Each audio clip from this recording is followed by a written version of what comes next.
no mames. Alex, no mames, güey. Estoy en el baño, güey.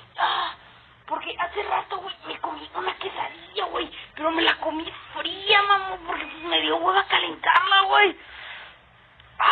Y pues tenía algo blanco. Y yo dije, a huevo, es queso. Entonces no es una tortilla, es una quesadilla. Entonces me la comí, güey.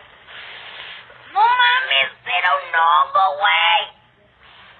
No era queso, era un hongo. Y ahorita estoy en el baño.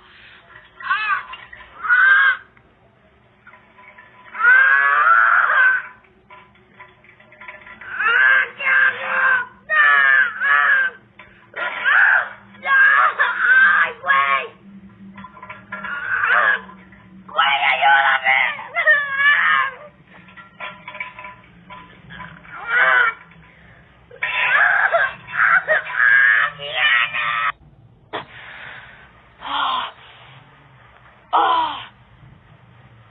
Creo que ya, güey. Creo que ya.